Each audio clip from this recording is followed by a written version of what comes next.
Hello, hello, hello. Hopefully everybody can hear me.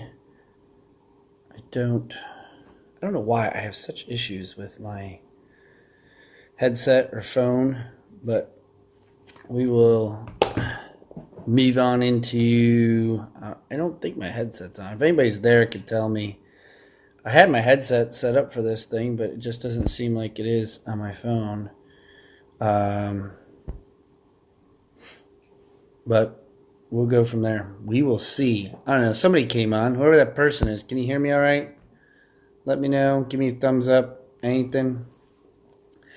I do want to apologize for those that I've not been on my Facebook Lives. I've been on Zoom, and my Zoom has not been able to record through my cell phone. So I am trying to puzzle piece this thing together. Terrence, buddy, appreciate that. All right. Well, I'm going to dive right into things. One is, like I said, I do apologize. I haven't been on the Facebook. I've been more on the Zoom, and I've been doing more of my videos have been recorded, and so we're going to slowly start to push those out and work with them in that capacity. I noticed that some of my challenges have not been about my schedule. I just wanted to apologize, and well, basically, as I'm talking about today's excuses, and I just created a couple of them, so I should listen to myself on what I'm talking about. One of the things we're going to talk about today is I'm going to dive into, you see the topic here of control what you can control. A lot of times we all get out here in this real estate world, personal world, and we start bitching, whining, complaining, or focusing on things that we can't control in our life. And one of the things I've been fortunate over the last several years of some of the changes and challenges I've been facing is I really tell myself to only focus on things that I can control. So one of the cool things was today's devotion that I read this morning. Each morning I read one to my team. And so this morning's devotion was something that I figured, you know what? Let's fill it up with some positiveness. Let's hear some of the things that I've been reading and wanted to pass it along.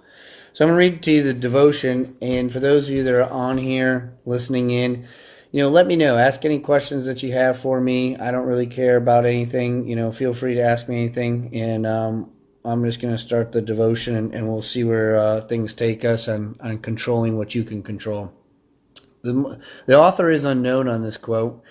If someone is too tired to give you a smile, leave one of your own, because no one needs a smile as much as those who have none to give. I always thought that was a really, really good one. And here it talks a little bit more about it. The past few days, we've been focusing on on how our thinking and choices affect our days. But what happens when we run into people or someone else who is unpleasant, rude, or impatient? I'm pretty sure we all know somebody who's been there, done that. How do we cope with that?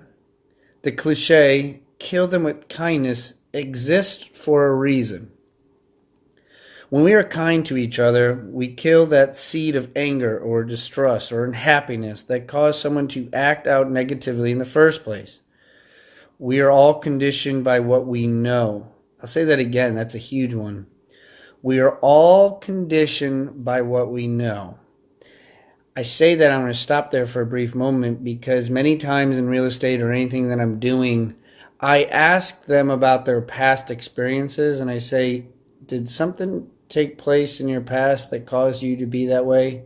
In real estate, it could be an agent did a bad thing to them. It could be they had a septic issue. They could have had moving issues. So whatever past experience you have, you bring that to the forefront and you will use that to make decisions on the present. I'll say that again. Your past experiences, if you cannot separate them, you will use them to make decisions on your present. The more kindness and happiness we experience, the kinder and happier we become. Think about it this way. Each time you meet someone who is grumpy, tired, or sad, you have the option of leaving either a seed of happiness or a seed of indifference or negativity. Okay, I'll say that last part again. You have an option. Only you can control it. Nobody else, not the person you're giving it to. Only you can control it of what that, hey Exxon, only you can control whether or not you're going to leave happiness or if you are going to leave negativity.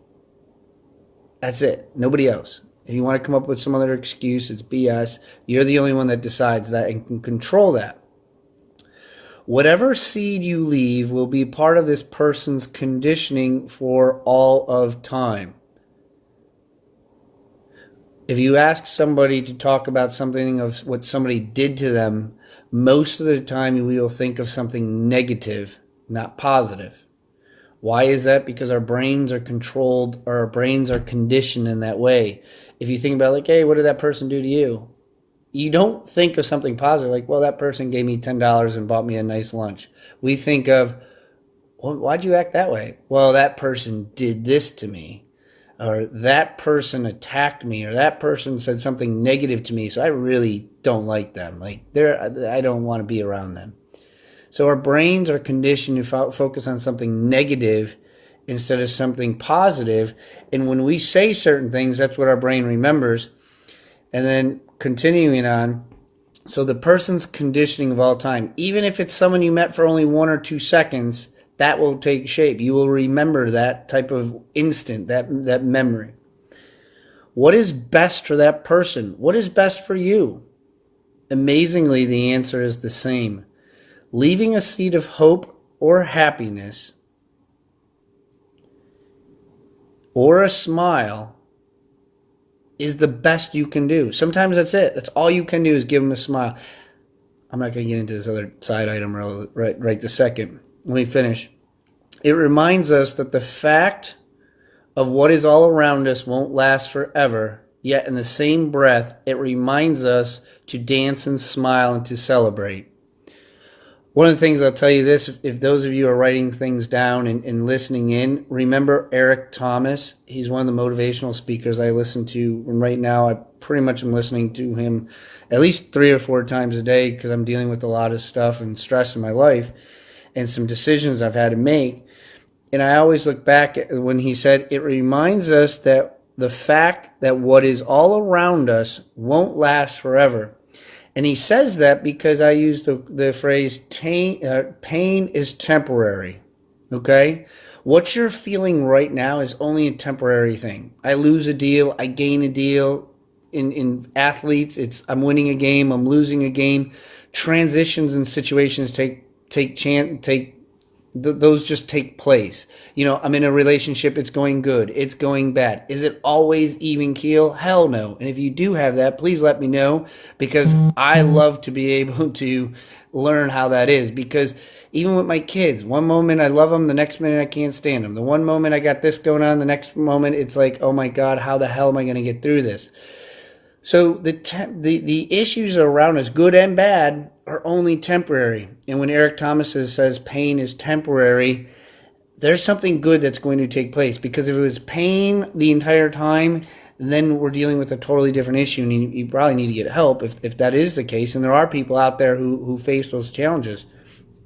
So what you want to do is you want to get yourself in a position every day. There's many times I say a prayer stating to myself, all right, I'm going to get in a shit show today. I'm going to face a lot of challenges today, but how am I going to respond? I cannot control the person I'm talking to. I can only control myself. And what do I do in those instances to be able to handle it? I hear a lot of people say, I want to make more money. I want to be a better mother. I want to be a better father. I want to become a leader. I want to become this person, whatever it is that you want to become. But when shit hits the fan, what takes place? And I say this to you because I want to emphasize, like, things are going to take place. It's how you handle them, and it's what you do is what transforms you into a leader and transforms you into a success position. And why I speak so highly and passionate about this is because there's going to be a lot of people in your life who aren't going to smile at you. They're going to give you the finger. I get excited, really excited when somebody cuts me off, or I don't purposely cut them off, but I accidentally came into a lane or whatever it might be, and they get so bent out of shape. They give you the finger, they yell at you, or anything else like that, and I just kind of like, I smile. I'm like, I'm sorry, I didn't mean to. Like, I didn't on purposely try to cut you off. Like, there are people who do that, but in my case, I'm not intentionally doing that for you. And whatever's going on that takes place is like, it's when you give them that smile. Like, there's a lot of things in our world, there's a lot of drama and a lot of emotions, and I do real estate, so there's a lot of emotions, and whatever job you do, you might have the same emotions. But there's just people I know that if I feed into their emotions, they get excited. It gets them off. It's like, oh my goodness, yes, I can get in an argument. Like, unfortunately, there just people are in there. But when you recognize it and you just say, hey, can I just ask you a quick question? Or, do you mind if I, learn a little bit more about what's really pissing you off? And kind of try to dissolve it, especially when people use the profanity. I know I said the SH word a couple times. I do apologize, but that's the most you'll really see me doing profanity purposes. But the people that like to say the F word and call people names, it's like, I don't get it. Like, I don't make them feel better about themselves. It makes them feel like, oh, I cursed at you. Like, I'm really upset. Like, okay, you don't really need to use the profanity, but if that's what makes you feel better in life, then so be it. So when an opportunity presents itself, and I was trying to decide whether or not to call it, the title is Control What You Can Control or Pay It Forward. Sometimes they both mean the same thing in my eyes, and it's that, what are you paying forward? It's, what are you going to do? I don't know, there's usually about 20 some people that are on my Facebook Live throughout this time period, and I'll usually have over 500 views right now for what it is. And I say that because, what are those 500 views going to do? Is somebody really going to pay it forward? Is somebody, when they hang up, say, you know what, I'm going to call 3 people today and just tell them I appreciate them. I'm going to call 1 person today. I'm going to call my mom. I haven't called my mom in forever, and just reach out to them. Reach out to my dad. Reach out to somebody, my brother. I'm going to hold the door open. I'm going to pay for it when I get to, maybe I go to a fast food. It's Starbucks, whatever it is. I'm just going to pay it forward. I'm going to control what I can control in the next, today it's almost 2 o'clock. And I'm going to control in the next 6 hours what I'm going to do to better somebody else's life.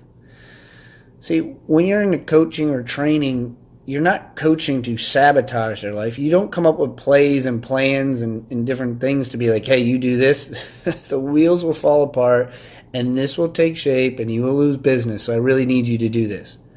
Or is it you have a plan in place to be like, you do these steps, your business will take shape. You do this, this will happen. But only I can control those moments. One of the things I also like that it talked about is, where was it? The more happiness and kindness we experience, the kinder and happier we become. This I also found very entertaining. Not entertaining, but it goes along. Les Brown. So for those of you who are trying to find more motivational speakers or want to know what I listen to, Eric Thomas, Les Brown are my 2. Les Brown. They're very, very good because they say start your day off with positive motivation. I have my YouTube videos are all broken down based off of who's talking about it or what the title might be. Some of them are dealing with challenges. Some of them are dealing with, believe in yourself. Some of them are doing your value proposition.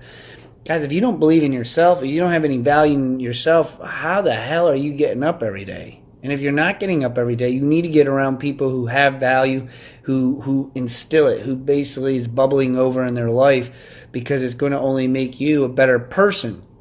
I always say when you're going out to a party or going out someplace, you're probably you're going to want to go out with somebody who's energized, who's got a lot of good conversation skills, not like a thud on a log, like not like somebody you really don't want to take out. You're going to want somebody who's got a lot of energy, a lot of action, a lot of like an attention drawer, because you want to feed off of that, especially if you're at a networking event, whatever that might be for you.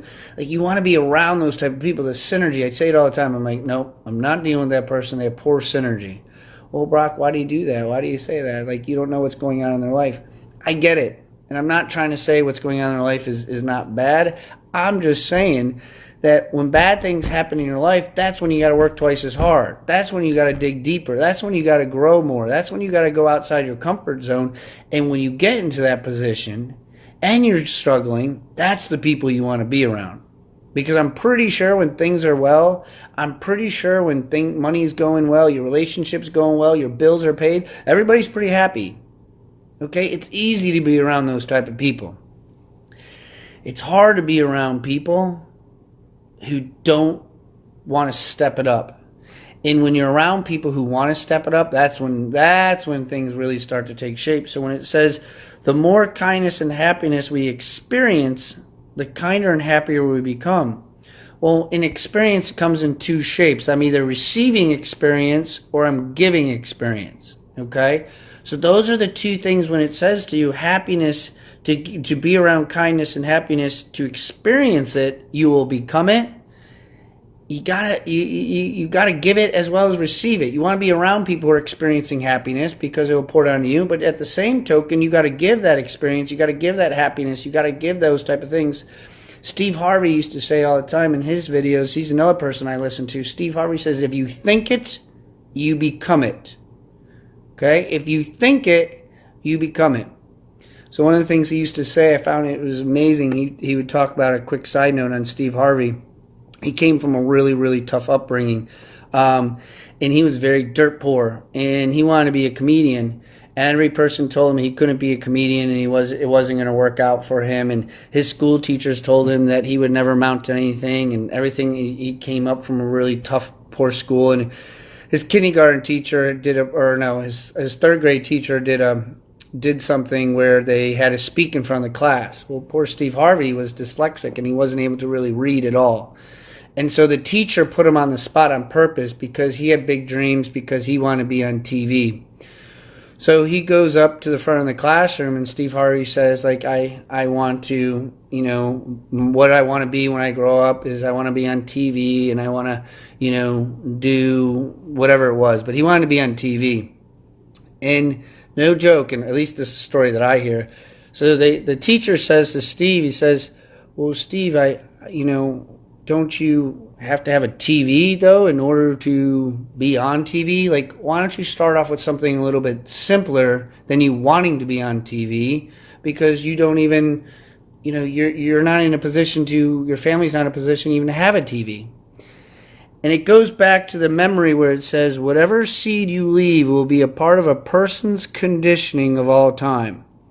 You better believe that person left a condition for Steve Harvey, because he said during his time period of his struggles and challenges, he says he's going to be rich and successful. And he used to pray it. And if you don't pray to be this, then why the hell, how can you even believe in it?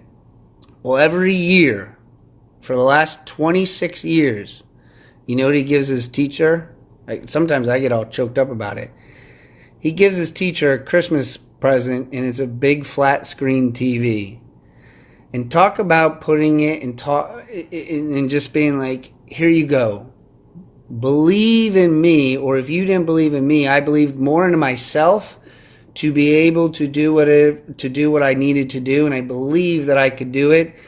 And for him to give her a TV every single year, that's pretty remarkable. And if you want to see the value of Steve Harvey, just Google this value of Steve Harvey, and I promise you it's more than 7 figures. And it's just hearing stories like this and reading this, an author unknown, and being part of, this is how I start my day. I start going this, and then I go down these different paths of motivational speakers and people in my life, because when the bad things do take place, and I'm not any different than anybody else. I had 2 kids. I got a 2-year-old and I got an 8-year-old, and going through challenges in my personal life. I'm going through challenges with work. I'm not any different than anybody else. I mean, I deal with people in Corona. All these things happen. But how do you go through with it every single day with a positive mindset? You got to start your day with a positive mindset. You got to start yourself in the right fashion. You got to get yourself in a better place, because your mind can do crazy things. Your mind can go sideways so quickly that it's just one of those things that it's unfortunate. Our brain is conditioned to do that, and it puts us back into a comfort zone.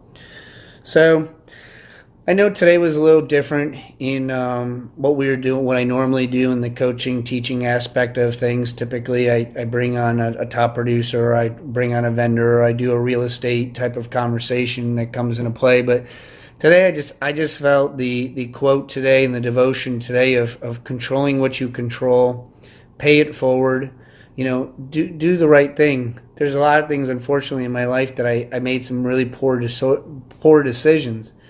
And today I feel pretty confident and excited that I do keep my side of the street clean. And it's helped me to get to the positions that I've been able to get to coach the people that I'm able to coach, and to have people that, trust me when it comes times when push comes to shove, and have a family that I have, and to be able to enjoy them, and to be able to celebrate the happiness with them. Um, so I am going to leave you with these last three things, or these three people that if you need to start your day in a positive note: Eric Thomas, very good motivational speaker; Les Brown, Steve Harvey. Those are some three people that I really I listen to, and I focus on. And try to pay it forward today. Control what you can control. I appreciate everybody who's been on here today. I appreciate everybody who's given me that opportunity, because you help me just as much as I can. Tanya, thank you very much for your comment there. She just talked about planting seeds. That's what it is. Like, join me next week. For those of you who want to really branch out and get a little crazy, I'm about to do something. I've been studying on Chinese bamboo trees. I know it's crazy, but there's a good theory, or a good coaching opportunity with Chinese bamboo trees, and I'll share that story for next week. So if you're excited or liked what I had to say today, the Chinese bamboo trees, you'll really like. But it's doing the little things, and it's planting that seed and letting it grow, and doing what you need to do day in and day out. So if anybody's got any questions for me on a real estate side, or any other books that I'm reading, or any motivational stuff that you want, just tap it into here. I will answer any questions that I did. I did a post the other day about some of the books that I am reading. Contagious is one of them. I'm looking around because I was just seeing I literally have books around me all the time. No joke, I got one here that I have, The 5 Dysfunctions of a Team. I'm reading that book right now. I'm reading, I guess I'll say it. I'm reading the book Contagious. Here's the other one that I have. So I literally have usually 2 or 3 books around me. I put them in my book bag, so then when I have some time alone to be able to, I might read a chapter that I haven't read in a while, or review a couple things in a book, or notes that I've taken. But it's helped me become in a better position, and it helps me throughout my day. So, all right, guys. It is almost 2. Like I said, I was going to cut out a little bit early today. But if you got anything, you need anything, you want to know more about my coaching, know a little bit more about what I do, feel free to instant message me on here, ping me on here. I got a YouTube channel now. I got an Instagram TV. I don't know, my buddy Axon on here. He's my social media guru. He's got me set up on all these different avenues. So feel free. We will make sure that we get in touch with you, or he will help me out with that. So if there's anything I can do to help you out, by me helping you, you help me. So I appreciate everybody's time out there today. Enjoy the rest of your Thursday. Have a great weekend, and I'll see everybody next Tuesday at 1:30. All right. Bye, guys. Thank you.